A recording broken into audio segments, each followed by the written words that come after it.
Today in this tutorial, I'm going to break down the basics of how to rewrite your life story. And at the end of the video, I will discuss my favorite approaches to rewriting the life story, and I'll share a great resource that will help you to create a healing portfolio that can be your go-to whenever you need it. So make sure you stay tuned. And before we get started, there is a link below to the Uncovering Your Current Life Story worksheet that I encourage you to go ahead and download so you can complete these steps as we work through the steps in the video today. And as always, for the best stress management and self-care parenting advice, don't forget to subscribe to my channel and make sure you hit that notification bell so you will be the first to be notified when I upload a new video every Friday. Hey moms, it's Ophelia Woodbury of thehappymedium.com, providing you with the essential stress management and self-care tools that work for your kind of stress. Now, if you're ready to experience a deeper essence and inner peace despite the chaos going on around you, by the end of this video, you will have a simple 3-step process that can be your go-to to help you control how you think and even talk about your life when you experience a triggering event. So let's go ahead and dive right in. So the first thing you're going to do is identify your current life story. The words, the phrases, the narratives you use often reveal your current life situation. And it not only reveals what's going on in your life right now, but it can reveal that there's something else going on that may actually need to be healed. So what words are you using about your life on a daily basis? About your personal life, about your family, about your relationships? What words are you using about your career, about your place in society, even about your purpose in life?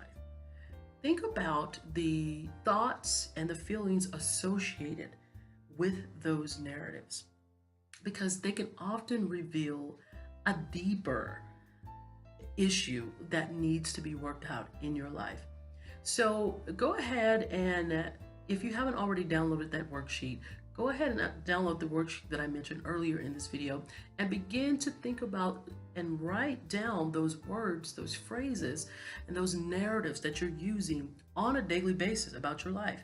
It could be that, especially when you are you're so heavily tasked with caregiving and just the things associated with parenting a special needs child. Sometimes other areas in our lives begin to be impacted and negatively so. Our relationships, our marriages, things like that. Or maybe you feel like you're just, you don't have time for yourself, you're just being used.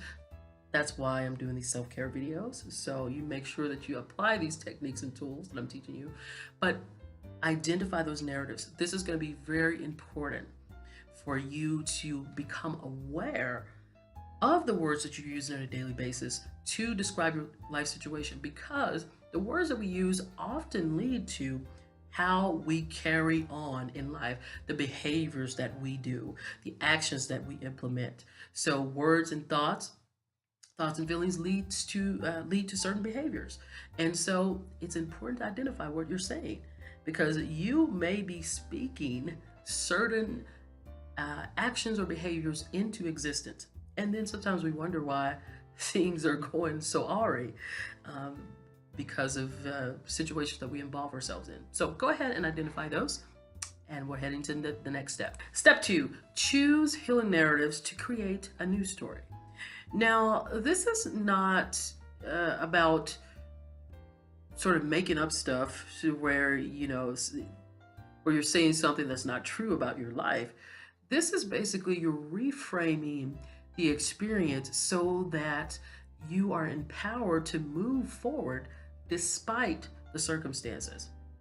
I read a story in one of my books that I use to study the healing arts, and the authors were giving an example of a woman who had lost a child, and the loss was so deep that really her narrative had become, this is such a harrowing loss. it's so deep. The wounds are so deep that I'm not sure how I'm supposed to move on. And that was the sort of reoccurring narrative, and sort of the way that she had begun to live her life. And so she used the healing arts. I think her choice was uh, maybe drama or dancing. I think she created a drama and she sort of acted out. And when she acted out that drama, she saw her son come to her and he said that he loved her, and he, essentially wanted her to just keep living life knowing that she is loved and he loved her.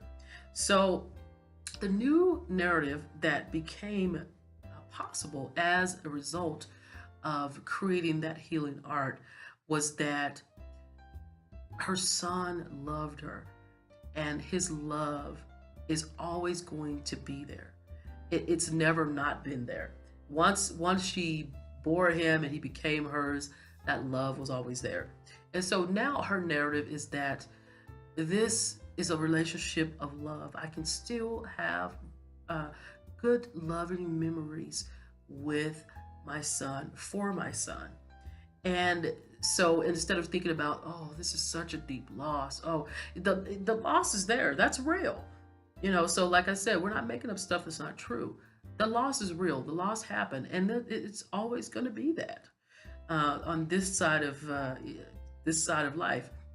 But to be empowered, to continue living her life, and maybe essentially help someone else, she reframed, restored that narrative. She created a healing narrative to create a new story about the loss.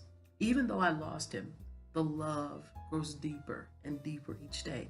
And that is something that I can hold on to and continue to live my life and maybe share my story with other people who have experienced the same thing. Comment below to let me know how you have restored maybe certain aspects of your life and how that restoring has potentially impacted you. And step 3, summon your inner guide to help you deepen those new healing narratives. Now, let me explain what I mean about summon your inner guide. Summon means you're going to call upon, you're going to invite an inner guide. So an inner guide can be anything. I know for me, it's God.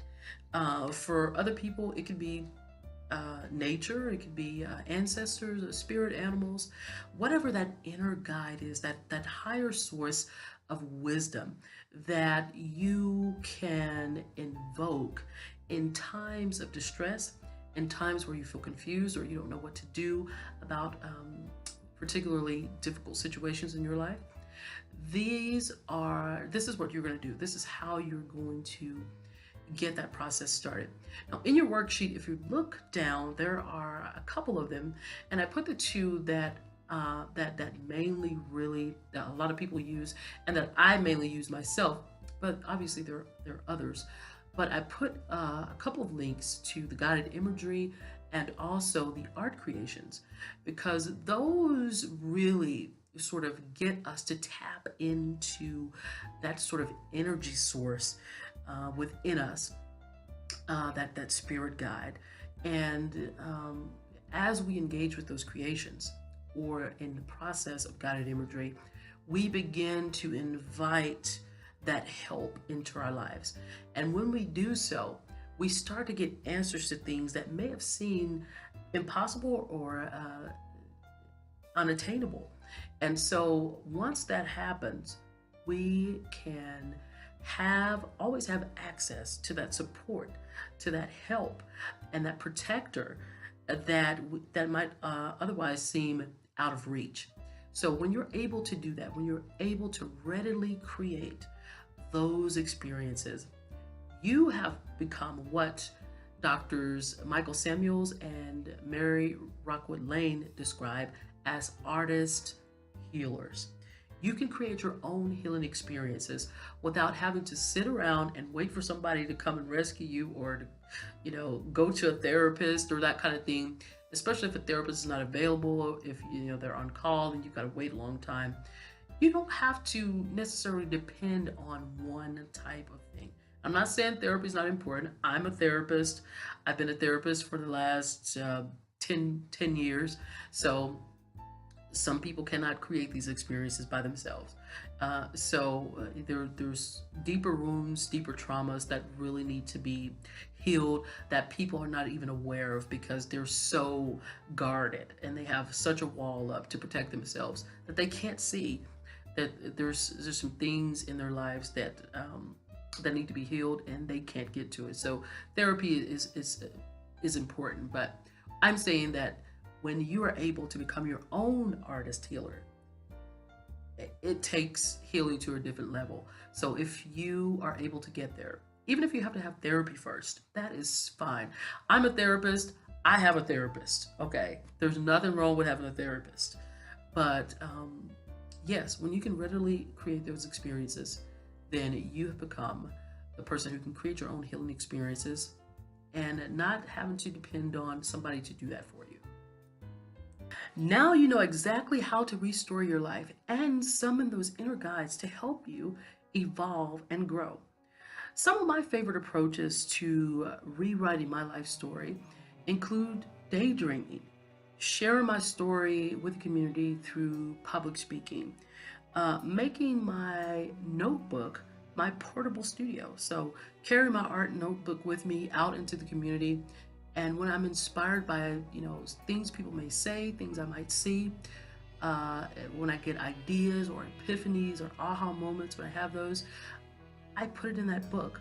I might doodle it, I might write, I might create a little bit of poem or drama, but that helps me to rewrite a negative narrative that I may have created about my day or those kinds of things. Say, get this.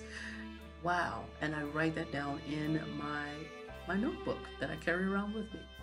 And to help you get an idea of tools that might be useful for you, I've created a Restoring Your Life guide that you can use to walk you step by step through the process of rewriting your life.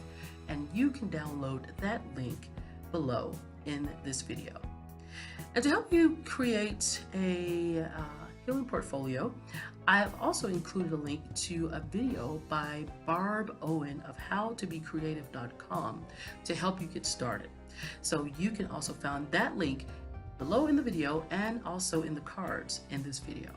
Be sure to connect with us on Facebook at thelittlehutchformoms.com, where I share up-to-date tips, tools, and strategies to support you on your parenting journey. If you like this video, hit the like button below, subscribe, and share with your fellow moms, and comment to let me know how this video has been helpful for you today. And I look forward to responding to your feedback, your questions, and your comments. And until the next video, I'll see you very soon. Bye-bye.